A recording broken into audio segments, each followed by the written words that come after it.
We're going to start with our smallest squares and put right sides together, and then I'm going to sew them in a line or a chain. Once I have all of them sewed, I will press them open, and I like to press my seams to the dark side so that they don't show up through my lighter squares. We're going to go ahead and sew our large triangles right sides together. Now we're going to go ahead and sew the squares that we've created from our large triangles to the smaller squares that we sewed together earlier. Once we've completed this and we've pressed them open, we're going to add our rectangle to the ends of them. So you should have 4 separate pieces here with your squares, your large squares and your smaller squares, and now your 4 rectangle pieces. This part's super fun. So what we're gonna do is we're gonna sew each of these triangles to this square to create our own little square. Okay, so how we're gonna do that, first we're gonna try to center this triangle as best as we can. Sometimes it takes your fingers to move it around a little bit, and just try to get it as centered as you can. Once that's centered, we're going to sew that line, and then we're going to use a straight edge and draw a line on the triangle and then also on the square itself. Now this is a water-soluble pen, so it will dissolve or go away, disappear with water, so don't worry about that. Once we have this edge sewn, we're going to take this other triangle and we're going to center it on that line we just made. Once you've done that, and both of these sides are sewn, you're going to press them open, and you're going to do the same thing with these sides. Okay, so now that these 2 triangles are sewn on and I've pressed them out, I'm going to put these other 2 on. And again, I'm just going to try to get them as much in the middle as I possibly can. And you know that you've done a good job when you do your 1/4 inch seam and it comes out right where they meet. Now, if it doesn't, just a little bit, that's okay. It'll be fine, okay? So go ahead and sew that. And then again, you're gonna make that straight line.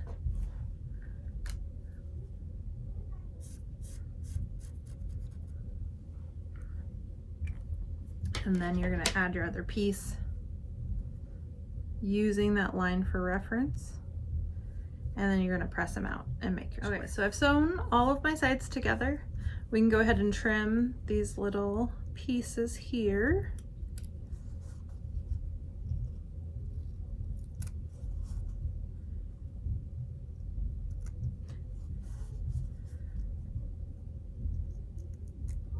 And once you have trimmed those, we're going to start building our block.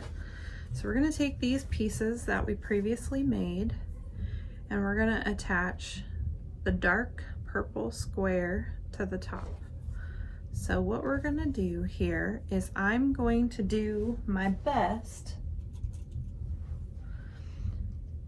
to make sure this edge or point here lines up with the seam here. And how I do that is I'm going to put my needle in a little lower than the point,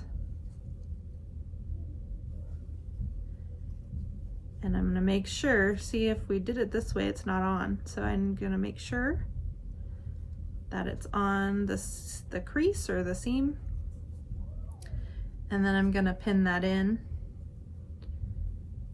and we're going to sew along this edge, but we're not going to sew all the way to the end because we need to tuck in the next rectangle in there. So we'll sew probably to about here.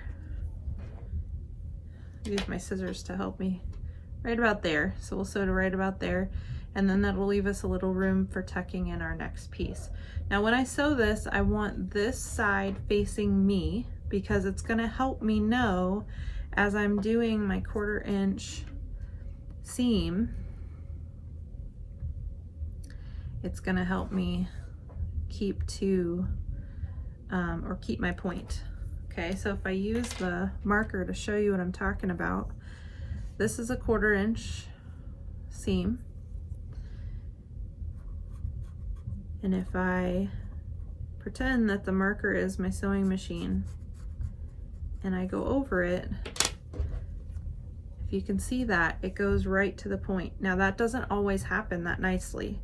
Sometimes you might have to start sewing and then maybe veer over just a little bit because you want that point to be visible, but you want to be just a little bit above that point. Don't let this scare you, and if you need to draw lines, draw lines. No big deal. No one's gonna know. They're gonna wash out later anyway, so this kind of sewing can be kind of fearful at first, but don't let it get a hold of you. You can do whatever you want. You can take charge. So I'm gonna sew that and I'll be right back. I used my iron to press this open after I sewed it. I did a pretty good job of staying on that blue line. And when I open it up, I have my point, so I can see my point, and it lines up with this line here. So that's important. And you don't have to be exact. Honestly, there's so many of these blocks in this quilt. Unless somebody takes their magnifying glass out and they're looking at it that closely, they're really not going to notice if you're over just a little bit more, or if your seam hits right at the point or a little under. Okay, so it's up to you on how much of a perfectionist you want to be, but that is how you get it to where you want. So what you're going to do now is we're just turning it clockwise.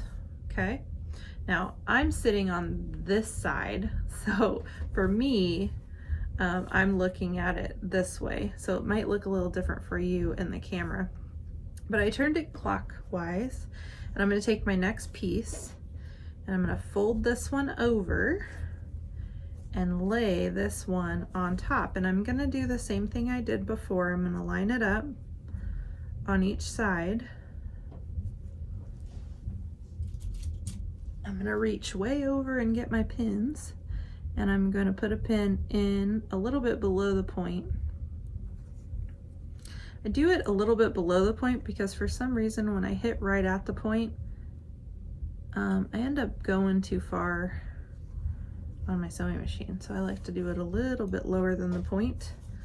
So I have those lined up. You can draw your line if that helps you, but you don't have to. Just remember that you want to try to go just a little bit above where these two seams meet.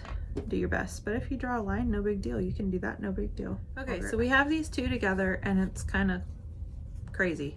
So what we're gonna do is it was this way, we just sewed this seam, we left a little bit extra, just like we did on this other side. We're gonna fold this one over and we're gonna match up our seams here with the seam here, and then pin them on either side.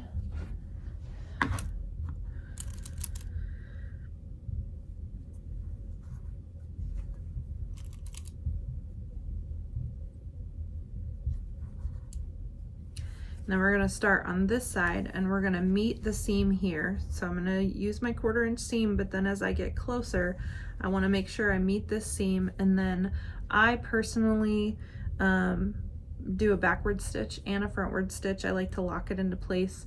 You don't have to do that if you don't want to. If you choose not to, make sure you go over this line just a little bit though. Okay, I finished that seam. I met it and the other seam, and I did a back stitch like I told you I was gonna do. And I love putting this block together because it's so fun. Just feels like a great accomplishment. Turn it clockwise and we're gonna fold this over. Remember, we left a little when we did that one, so we're gonna take this one, dark square on the end here, turn it over. We're gonna match up our sides.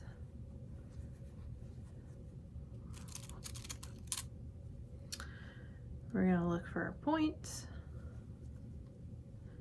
You guys are gonna get a rhythm at this and you're just gonna be flying in no time. Once you do one of these blocks, all the rest of them, you can do them in a line if you want. Big long chain. I did a couple of them that way. They go really fast when you do it that way. All right, now I'm gonna sew it from this side. You can draw your line if you want, or you can be brave. Now, sometimes this is a little hard to get under my machine, so I like to pin it just so that little stinker doesn't want to move around. So you can do that if you want to. You guys, look what I did. My line does not match up. It's not perfect, oh no. And my little point isn't perfect. I don't care. We're gonna keep going because I'm telling you, this quilt has so much going on in it, no one's gonna be able to tell. If it was way, way off, maybe I would change it. I'm not gonna change it when it's just like a millimeter off. I'm gonna put my sides together and we're gonna sew this one. And remember, you want to meet it with this other seam. So right, we're on our last one. It's so exciting. I'm gonna turn it clockwise. Fold it over, take my last piece. Now sometimes you're gonna iron that, and that's okay, just straighten it out. And this one is a little bit different because we're still gonna find our center like we have been.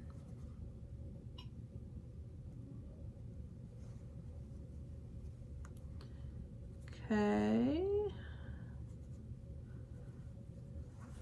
Let's see how over that is. That's a little over. Let me keep going up just a little bit. There we go, that lines up better. All right, so we're gonna pin that one just like we have been doing, but because we can go fully over now for this one, we're gonna go ahead and pin this one too, because when we're gonna do the whole thing on this side.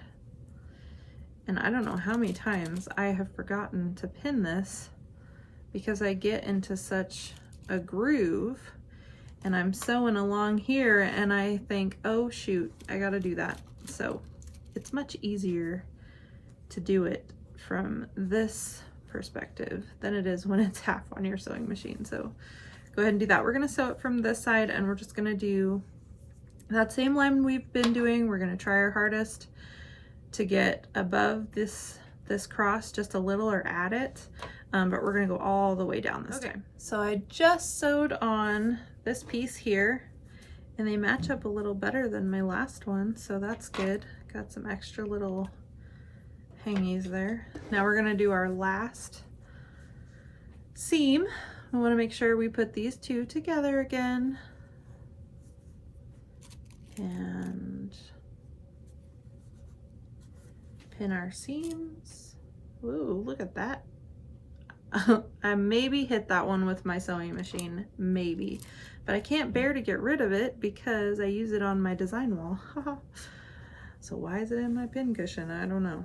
All right, so I pinned that and now I'm going to sew the seam and do a double stitch there, and then my block will be done once I press it open. Done. This is our block. I'm so happy. It looks so nice, and unless you were looking for it, you wouldn't really see that that one is a little bit off, would ya? And guess what? I'm not gonna submit this for judgment, so it should be good.